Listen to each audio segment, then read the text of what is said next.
way of interpreting the new evidence. Now, here's why I think you need to be a little bit more agnostic, if you don't mind me saying. Where you're saying that the universe is definitely eternal. I'm not saying that. I'm not saying that. Okay, fine. He is, I'm not. Okay, fine. If you might be agnostic. I am agnostic. Fantastic, I am brilliant. completely agnostic Good. about it. So from a scientific perspective, me and you agree then, yeah? From a scientific perspective, that we should employ a kind of methodological agnosticism, if you like. But we shouldn't be, because what it is that you would agree with me that Big Bang cosmology, I would say, continues to be, but at least at one point, I do remember, I'm sure you do as well, was a dominant theory in the Western scientific landscape. If we define Big Bang in one way, it still is. No, if we define it in the other way, but it isn't. even the postulation that the universe had a beginning, I think you will find it's not difficult for me to get you quotations of notable. Yeah, but they're all out of date. No. Even those which are not out of there, I can get you. I can get you if you want. No problem. We can have that discussion. But what me and you agree on here, which is a point of mutual agreement, which we can move forward from, is that wherever the case may be, because of the philosophy of science, where you have things like theory-ladenness and theory-ladenness, and different methodological approaches and paradigm shifts, and all those things, we can't be certain about something that supposedly happened 14 billion years ago. We're going to have to always employ some kind of scientific doubt. Okay, can I respond? Yes. It's really not that at all. I think that's a misunderstanding. Right. We because there are things we can say about what happened 14 billion years ago that are backed by overwhelming evidence. So that the universe was in a hot, dense state is a statement about what happened 14 billion years ago, and we do have overwhelming evidence for that. The idea that there was a singularity, we don't have any observational evidence for that. We have theorems. Now, so you're right that Penrose has a new cyclic cosmology that he's proposing, and that is a speculative idea. And one of the reasons why he now thinks the universe is eternal is because of his cyclic cosmology. But that isn't the only reason.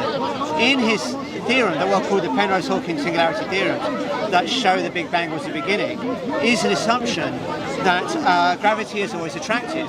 But in 1998, we discovered the universe is accelerating in its expansion, and that violates the condition of the singularity theorem that was used to prove the universe at the beginning. So there was actually an empirical observation that undermined those theorems. No, but can I explain one thing? Yeah, go ahead. Sorry. I think you're right and you're wrong as well. I'll explain. I think we're going to agree here. I do think so. You're right in saying that, for example, when you have new observations in the philosophy of science, that can sometimes cause a breakaway in the pre-established understanding of, say, cosmology, for example. But where I think you're wrong is where you suggest that, okay, just because of this, there has been a change in understanding. There's also... It isn't just because of that. There are other reasons. So, for example, I'll give you an easy example. Saturn. I think it was Saturn, maybe Jupiter, so one of those planets. It wasn't observed, but it was... but cosmologists predicted its being because of other revolutions of the cosmos. You're thinking of Neptune. Sorry, Neptune. Yes, it was the orbit of Uranus that didn't compute with Newton's so when that new piece of information was input, then when they saw it, it matched with the other, but there was no observation, you see. So you could change. Then there was. Right, but you get the point. You can have a change in understanding without there being an observation in the science. So in the case, may I just respond to that case? Yes, so in the case here, Neptune, you're right. Yeah. So what happened was Uranus's orbit didn't really agree with Newton's theory. So what they did was they said, it would agree if there was another planet. Exactly. So then what they did was they pointed their telescopes, and in fact the very day that they pointed the telescope, the coordinates they said it should be there, they saw it. Okay, so that confirmed the ideas that they had. Right. Now in this case it's the other way around. We had evidence that disconfirmed the ideas that we had. But either can be. But it isn't just the observations. We also have a fundamental contradiction. So in order to infer that the Big Bang is the beginning of the universe, you're using general relativity and you're extrapolating. Now quantum mechanics is not being included here, and we know that quantum mechanics and general relativity contradict each other. And at the extreme conditions of the Big Bang, we need to bring general relativity and quantum mechanics together.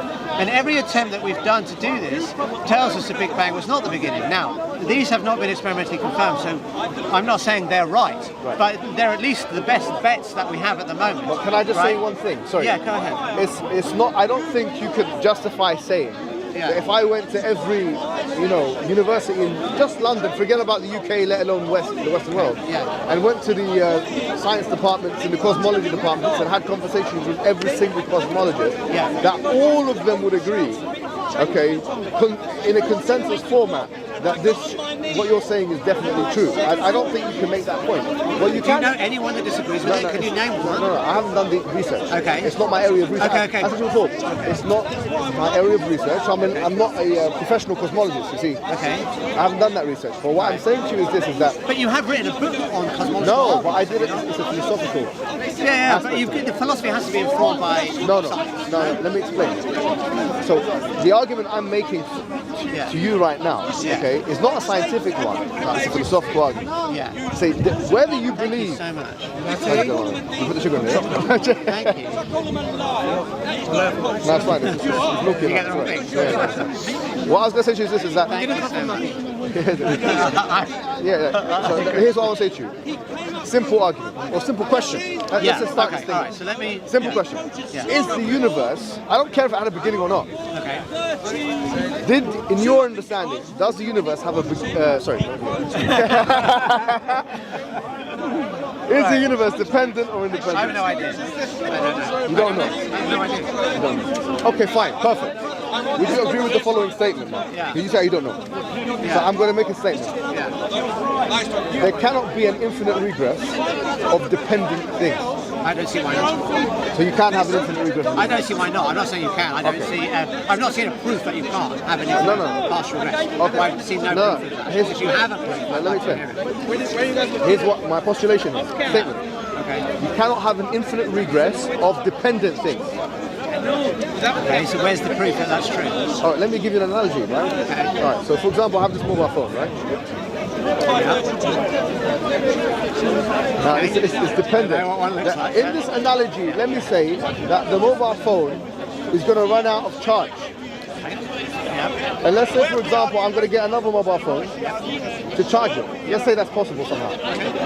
Or let's say battery pack. All right. So I attach the battery pack to the mobile phone. And then I attach that battery pack to another battery pack. And that battery pack to another battery pack. The point is, you can't have an infinite regress of dependent things. Let me explain why. If you had an infinite regress, let's say you do have that, you had a series in which there's an infinite amount of dependent things, that series would be the independent thing. Does that make sense? Well, it could have two statuses. There are things that have... Are you with me on this? I think I am. Let me explain. Maybe I don't. No. Very important. Say you have a series. And in that series, let's say for the sake of argument, you have 5. You have one mobile phone and 5 battery packs. I'm within my right to believe that those dependent things cannot exist forever, right? Why? I don't see why not. You haven't given me any reason why not. Let me explain to you one more thing. Sorry. I got this mobile phone. I attach one battery pack to it. What's going to happen to the mobile phone? It will get some juice in the battery pack. Yes, but what's going to happen to the mobile phone? It will get some charge. It will get some charge, but if I just leave my mobile phone and the battery pack, eventually what will happen to the mobile phone? It will run out of battery. It will run out of battery. And what will happen to the battery pack? It runs out of energy. Let's say, now let's charge. Let's say I have one mobile phone and 2 battery packs. Okay. Now what's going to happen to the 2 battery packs? They eventually run out of energy. Okay, fine. Okay, the only way out is if you have an infinite amount of battery packs. No, but there's something you're missing. There's something you're missing. Please tell me. And this is where the physics is relevant. Now, please tell me. I'd like to know. There's a reason here, actually. Because here we are constrained by what... This is better. Not too close. Oh, not too close. Sorry. Okay. We're constrained by something called the conservation of energy. Energy is always conserved. Okay. So you can't create energy, and you can't destroy it. You can only transform it from one form to another. Okay. However, what we know is that the conservation of energy is a derived concept. So it's not fundamental. It's derived from something called Noether theory. So a Noether theorem sort of infers where conservation energy comes from. It's not just there sort of, willy-nilly. It's derived from the Norwegian theorem. The Norwegian theorem says... So it's dependent on it, right? Well, like, we can explain conservation in terms of something else. Okay. Fine. So what that thing is called time translation invariance. In simple English, what that means is the universe isn't really changing itself. Okay, so that it derives us of conservation of energy. However, and so where the world that we sort of experience, this local world, experiences conservation of energy. However, at the cosmic scale, the conservation of energy is not valid. Why is it not valid? It's not valid. You can't say it's not valid. I can say that. Right. Okay, and the reason I can say that is that time translation symmetry is violated, and it's violated by the expansion of the universe. So now we don't feel the expansion of the universe, so we feel conservation of energy. In order to feel the expansion of the universe, you have to go to very, very far distances, like even beyond Andromeda Galaxy. So now the conservation of energy then is violated because the universe is expanding, and that expansion it violates the time translation symmetry. So you don't have conservation of energy. But can I make a point here? Okay. Sorry, that's irrelevant to what it's not, because this whole case of where am I going to get the energy from assumes there's a limited reservoir of energy. But if you don't have conservation of energy, then you don't have a limited reservoir of energy. Thank you. Okay, I've understood what you're saying. But I actually didn't assume that. Just to let you be clear. You didn't, but I think your argument does. No, it doesn't. Let me explain why. Okay. I actually gave you two scenarios. If you remember. Yeah. And that's why, look, I said to you, first of all, this is an analogy, okay? So you can't smash the analogy because that's not the argument. The argument is, and this is analogous to the argument. That's number one. Okay. Number two, I said, you've got two scenarios. You either have the phone and one battery pack, two battery packs, 5 batteries, or, and this is an important or, that you have an infinite amount, which for me personally, I'm not going to go into it, but I don't think that can be the case, but for the sake of argument, we'll say it can be the case. You have an infinite But that's amount. what we're arguing about, right. You need to establish it. No, hold on. So there's two possible things you can say. Either that this phone is, you've got a battery pack, or that you have an infinite amount of battery packs, right? Or anything in between, okay? The point is, you can either say that what is charging us is an infinite source or a finite source. You can't have anything in between. Are you with me on that? Yeah, well, I mean, look, so... Yes. Okay, the point is, I don't see any reason why there couldn't be an infinite series. You haven't shown me any reason why. No. The example with you gave about the battery pack is not analogous to the universe. But if it is, then we can establish that it's an invalid argument. Good. Because in this case, we have conservation of energy. For the universe, we don't. Yes. So there isn't a limited reservoir of energy. Good. So I don't see what the argument. So you haven't given me any argument. No. I haven't given you an argument yet. That's right. So let's at this point in time, I haven't given you an argument. I've just given you one or two postulations. Okay. I said that you can either have. You see, look. Yeah, I know what you're saying. It's either infinite or finite. Okay. Thank you very much. Fine. You're saying it's infinite. I'm not. I'm saying we don't know, and we don't have any way to find out that I'm aware of. I'm saying we should be agnostic about it. No. You can't be agnostic about it. Why not? Let me explain why. Now listen. If you have, to use your language, an infinite reservoir of charge in this case, or whatever it may be, then that thing that we're talking about, the series in which that infinite reservoir of charge in the analogy that we're talking about, is the explanation for why anything else exists. So the point is this. Yeah. If you have an infinite regress of dependent things, it becomes the independent. If you have an independent, you don't need an infinite regress of dependent things. Does that make sense? Well, you're just saying that something could be in two... Okay, you're basically saying something could be in two classes. I mean, that's familiar in set theory, right? Yeah. So, I don't see why this is a problem. I'm not saying it's a problem. I'm not... So if you're saying... You're saying is, if we have an infinite series of dependent things, and that is an independent thing. Yes. But so what? That doesn't tell me anything about whether the universe can be infinite in the past. No, are you with me? Can just go back forever. No. I don't see how this is in any way relevant. Sorry, Philip. You're jumping the gun. Because I haven't even made the argument yet. Okay. Right. You've got two options. Okay. Either you have an infinite regress of dependent things, in which case that infinite regress or that infinite amount of dependent things is the independent, Or you have one thing which is independent, which explains why everything else which is dependent exists. I don't agree, because there could Go on, be. Okay, so a third option is that we have what in philosophy are called brute facts. Okay. So things that don't have explanations. Perfect. Yeah, that's independent. Right. It's necessary. Yeah, no, but it's not. You said that the independent thing would explain blah blah blah blah blah. No, Phil, what you right? just said. So it could be that there is no explanation. No, Philip. Right? Sorry.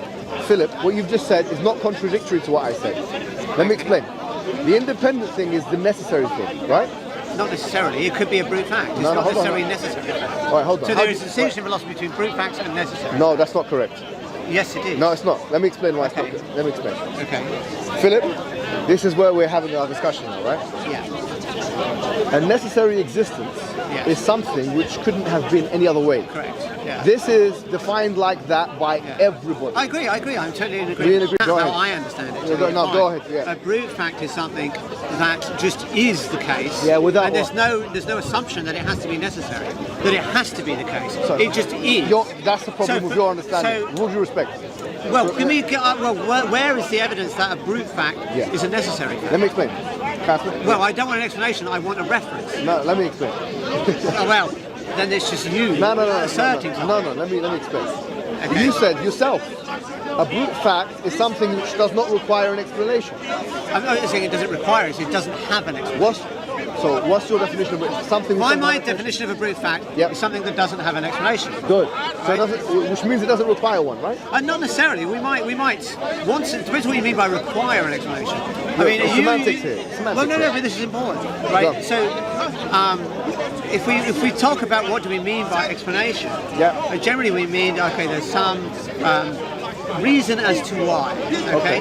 So a brute fact doesn't have that. It's us, but you could say what we mean by require is us requiring. But a brute fact doesn't have that, right? It doesn't have an explanation. Good. Right. Okay, that's the exact definition of a necessary existence. No. Necessary means it couldn't be otherwise. Yeah, which means it doesn't have an explanation. But you're conflating two things. Why? So a brute fact is not making a claim that it couldn't have been otherwise. It just isn't otherwise. I understand. Right? Okay, fine. But that's not the same as necessary. I understand. Necessary means it couldn't have been otherwise. No. But there's a logical contradiction. Perfect. If it was something else. But brute fact does not have that So in it. you're saying that a brute fact is that, for example, the universe just is. Yeah, that could be. Perfect. Okay, thank you. Now, let's agree with that for the sake of argument. A brute fact saying the universe just is, which means it doesn't have an explanation.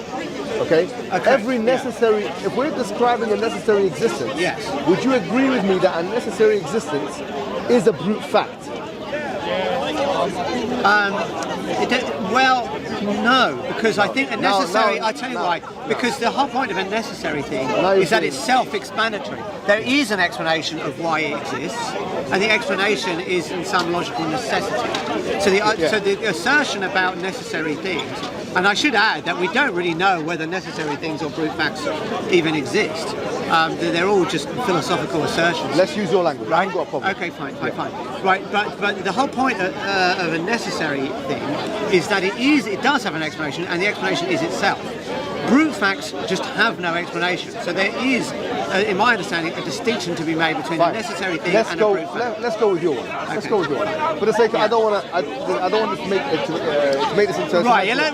We need to get to the argument. We're kind of going into a sideshow. Why don't we get the argument? No problem. Whether you want to run out of time, or we're just going to whether you want to call it a brute fact or not. Okay. Yeah. I don't care. Right. The point is that you're saying, look, if you've said that there's something which is a brute fact, you agree with that? Yeah, there's something that is a brute fact. No, there might be. I don't make an assertion that there is.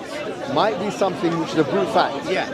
Which means it doesn't have an explanation in your understanding. Correct. Yeah. Okay. Which means what you've said is that in that understanding there cannot be an infinite regress of explanations. That doesn't mean there can't be an infinite regress of things. If there's hold on. Okay. No, because before you take the ball and run the other direction, I want to. Please listen to what I'm saying, Philip. Yeah. Please. You said brute fact. Okay. Yes. Brute fact you've explained and defined as something with no explanation. Accepted? Yeah. Sorry. Something with no explanation. Correct. Yeah. Okay. Something with no explanation, and you said that might be the case. It's possible. Yes, it's conceivable. Conceivable that there might be a brute fact conceive out of there. that, yeah. All right. If it's conceivable that there may be a brute fact out there, Yes. then what you're negating, if you believe that, is an infinite regress of explanations. Okay, so it depends. No, not necessarily. Yes, necessarily. Well, okay. So first off, Go it could. Well, first off, it certainly could be that the universe. We go to this cause this and this cause this. I'm not saying cause. Okay. Well, I think this is important. Okay. And it could be that there's something at the bottom, that is just a brute fact. Okay. That's conceivable, and in that scenario, there would not be an infinite series of events. Okay? What's the other scenario? Right, another scenario is that there is an infinite sequence of events. Excellent. So we're and the there same place. are no brute facts. Brilliant. There's just an infinite sequence of events. Fantastic. So that's another we scenario. agree. Okay, fantastic. Okay. Right now, do you know what you? Okay, can we try and establish one of these is correct? Because I Brilliant. think we don't know. So what you've just said here is that you've got two options. Well, more than two. I mean, there's at least two. Fine. I'm not saying only two. No. It's gonna boil down to these two things. Okay. Either in your own articulation, this is your own articulation. Either that there is an infinite regress of explanatory mechanisms, if you like, or explanations, or that there isn't.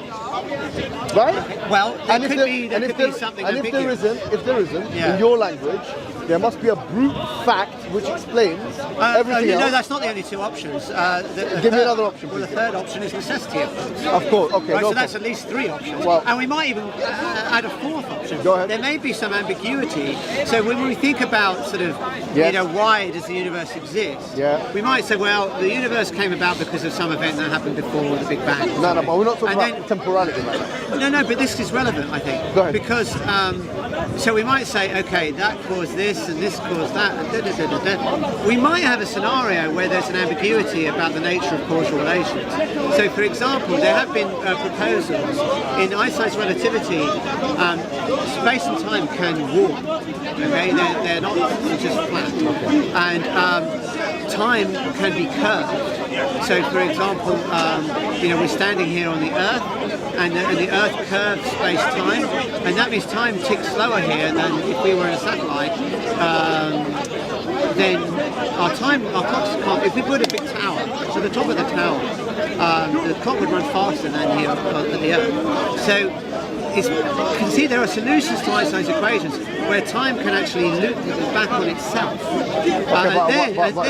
Just to be fair, I haven't mentioned temporality. No, but I know you haven't, but I think it's important to raise it. Okay.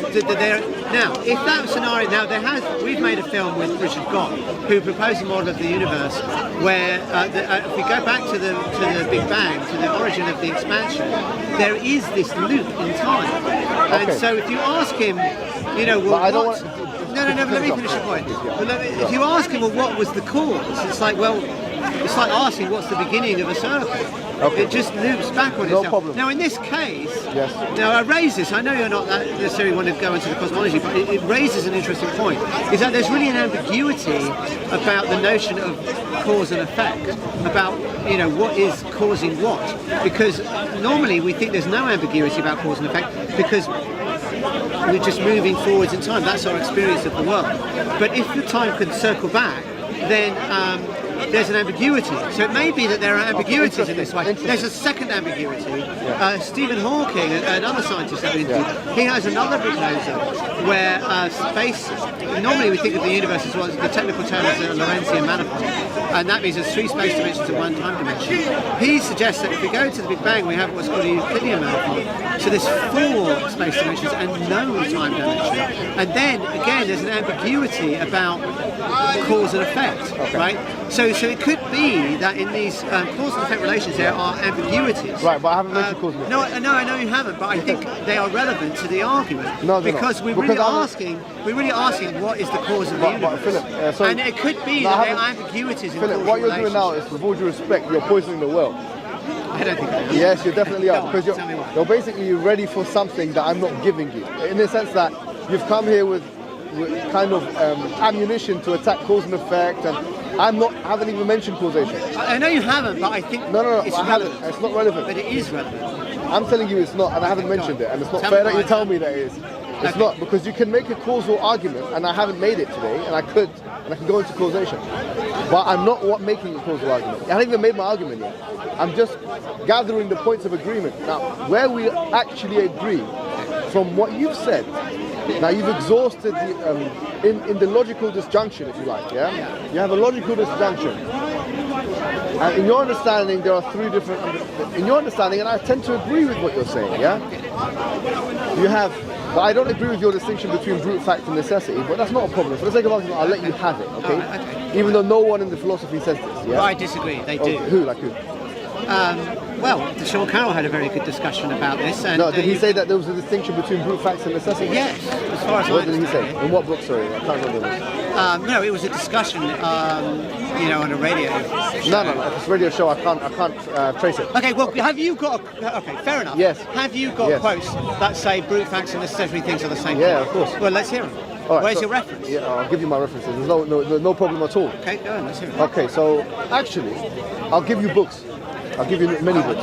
I just had a conversation on Skype with Joshua Rasmussen, Okay. who wrote a book called The Necessary Existence. And in this, he mentions the brute fact objection.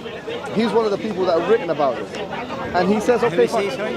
Joshua Rasmussen, he's a professor at Azusa University. Sorry, Okay? sorry, at what university? Azusa, in California. Okay, hang on. But look, this is a contemporary. I can give you Bertrand Russell. Didn't make a differentiation. Bertrand Russell himself, Yeah. when he was in his books, Yeah, I agree. He said there were brute facts. brute facts for him were I not know. different from necessary existence. But what passage did he say that? What that was. In which book did he say that? All right. So, for example, right. So Bertrand Russell in his discussion on the radio with couples. Sorry, I thought we said radio discussions were off limits. No, because this one is actually transcribed and academically referenceable. Well, what do you mean by academically referenced? It's an assertion. No, hold on. Bertrand Russell's Yeah. debate with Copleston was on BBC. Yeah, I know. And about it, it's yeah. transcribed. But where in that debate did he say that there was? Can someone fact check this? No, I'm telling you what I'm saying. I know what you're saying. Bertrand Russell famously Yeah. said the universe just is, yeah? Yes, agreed. Okay, the universe just is, meaning the universe is the necessary existence. Ah, he didn't say that as far as I know. Okay, fine, well, we can do that. You're just asserting that. I'm just What's asserting the that. quote? Leibniz himself said that in his book. Now, Leibniz is saying, arguing for necessary existence. Yes. But there's a clear difference. No, but he doesn't because differentiate what between Leibniz them. is saying is that things, they logically have to be that way. Fine. Okay. But That you've is asked not for what references and I've given okay, you. but I so don't my- think you've given me a valid reference. Okay, I've given you one book. You haven't. I've actually have. Well, where is it? I want the Fine, quote. it's called the necessary existence. Where's the quote that says What necessary page? things improve? Yeah, I want a quote. No, I can't give you the page Well, number. okay, so I we've think got now no- you're, and I think, Philip, with all due respect, I think now you're just acting a bit childish. With all due respect. Really? Yeah, because you're it's asking not for page childish. numbers. I know it's not childish. If you're saying No, that I've given you the if name you're of a book. saying that I am getting the philosophy wrong, Yes. right? Yes. And you're asserting these people said this. There's nothing childish for me to ask for the reference. Okay, let me explain. Right, so you can bring Let it me out and explain. show it to me. I've just, what, do you want me to show it to you now? What, I have a stack of books behind me or something? Well, I've got loads of, on my iPad, No, I have with all loads due of books, respect. and I With can all give due you, respect. With all due respect, I can give you I'm references giving it very to, I'm quickly. giving it to you anyways, for the sake of argument. Okay. So your understanding, Philip's understanding, okay? No problem. You have brute fact, you have necessary existence, differentiate between them. I think so. don't. And then you have a third thing, which is an infinite regress, yeah? Okay. What I said to you is that, say for example, you have an infinite regress of dependent things, which is what we're talking about. Yeah. That infinite regress of dependent things is, in effect, the independent thing, right? You can have more than one status. You can't be dependent and independent at the same time. And you can have self-referential sets. I mean, that's what Russell was all about, right? So this is just a case of a self-referential set. I don't see what the problem is. No. Here's what you just said. Yeah. You said you have three options. I'm saying what you said. I Philip, didn't say please. only three options. Yes, you, okay. Anything else? I already mentioned a fourth option. Please, yeah. What's the I fourth mean, I one? don't know why I have to say it again. No, say it please. I want to There remind can be myself. ambiguities about statuses of conceptual things. So as I said, in the class of close time-like curves, which were No, but you're talking about cause and effect. on itself. But I'm not talking about yeah, cause but and I could say, what I'm saying, I'm trying to give an example of something that has an ambiguous status. So in this case, there's an ambiguity. So you want to define things very neatly and put them into very neat packages. It's X or it's Y, okay? But there are cases in mathematics where things cannot be so clearly defined. Okay, but there are things in probability theory where you could say, talking about probability no, but I'm trying to give an example where things are ambiguous, where it's not as well defined as what you say. Okay, but we're doing an exhaustive list. Right, okay. So what I'm saying is a further option might be that there's an ambiguity in these sorts of relationships. No, that's not an option. So why is that not an option? Let me explain why. With all due respect, but once again, so I'm trying to follow what you're saying, and I'm going with what you're saying, right? Okay, yeah. But you said option one is that you have, we said already, that you have an infinite regress of dependent things. Okay. Option two for you is the brute fact hypothesis. Yeah. And option three is the necessary existence hypothesis. Yeah. And option four is these things are ambiguous. Option four for you is ambiguous, but that's not really saying anything. That's a meaningless statement. It's not an option. Why is it meaningless? There's nothing meaningless about saying something is ambiguous. No, it's not an option because there's nothing to point to. If I say, if you tough luck. No, excuse me. Philip, you're a clever man. I don't have to lower my opinion. If someone said to me, how'd you get to Marble Arch Station? Yeah. I say, okay, there's three routes. Yeah. You can either get through this route, or you can get through this route, or you can get through this route, and there's actually a fourth route as well. So what's that one?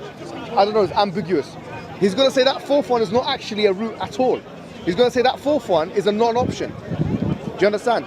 So in this exhaustive list that we've just been able to brainstorm, me and yourself, we've been able to go for three things. And Philip, the three things we talked about is either that you have a brute fact, either you have a necessary existence, or either you have an infinite regress of dependent things. All right, can I respond? No. Yes, of course. Do you want to add something to it? If you want to add something to it, there's nothing. I can tell you, there's nothing to add to it. Okay, well let me respond. And by the way, there's nothing that any philosopher has added to it in 2,000 years. Okay, let me respond. So if you want to add something to the discourse, okay, that's fine. There are things that philosophers in 2,000 years didn't know about. Okay, no problem. We've learned a lot over the last few years. So give us a fourth option. Okay, so I have, it's the ambiguous option. That's not an option. Okay, you say that, but I think it is an option because there are things that we've discovered. Let me just give you an example. And there are many others. So just take improbability theory. So we normally, you think you can get a definitive answer to something. Is it probable or not probable? Let's suppose, there's a very famous paradox in probability theory, which is very interesting. So let's suppose there's a serial killer and he's kidnapped you and he's going to kill you, but he's going to roll a die. Oh my God. Six-sided die, and if he rolls the die, okay, he rolls the die, and if he rolls a 6, he's going to kill you. If he rolls anything else, he's going to let you go. So you've been in prison. Now let's suppose you're thinking, shall I try and escape before he does the dice roll? And you work out that the probability of your successful escape is 50%. Okay, so you think, okay, and let's suppose an electric fence, and maybe you know that 12 hours out of the day it's on.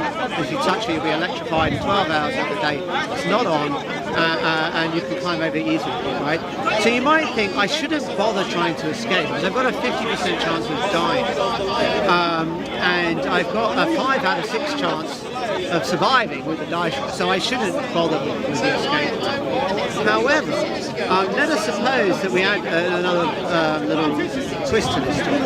Let's suppose we know that the serial killer, what he's doing is he's kidnapping people and he's rolling the dice, and if he gets unsuccessful, then what he'll do is he'll kidnap many more people, let's say 10 times as many, and he'll keep doing this until he gets a successful roll. Okay? Oh my God. Right?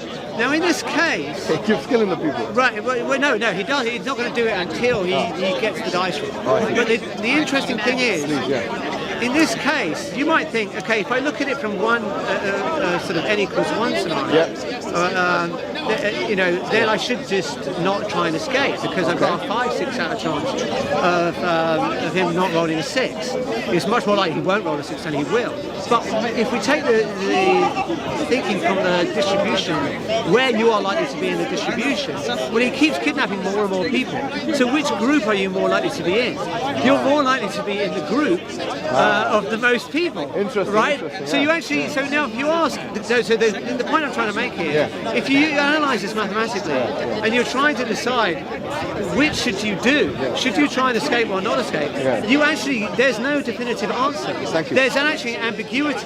So there are questions, what I'm trying to demonstrate is that there are questions that have ambiguous answers, where you can't say it's this or that. And it might be that because of the examples I gave of closed time-like curves and Euclidean manifolds, that where the answer to these sorts of questions, it's like basically the liar paradox, is ambiguous. kind of like that. Yeah, okay, yeah. But, I mean, okay, fine. well, ambiguity and paradoxes are not quite the same, but yes, they have a common thing, which is there's not a definitive answer. But with those ones, like, I think his name is Jimmy Khalil, he wrote like 100 paradoxes. Jim Al-Khalili. Is that his name, yeah? Jim Al-Khalili. He's a physicist at the University of Sussex. Yeah, and he wrote like a book on paradoxes and so on. But someone could argue that those things are meaningless.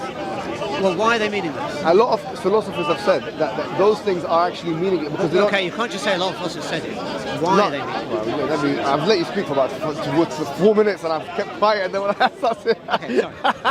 You're right. Come on. The reason why they say it's meaningless is because it doesn't point to any particular direction. So, for example, if I say I am not here, if I say to you right now, I am not here. Right.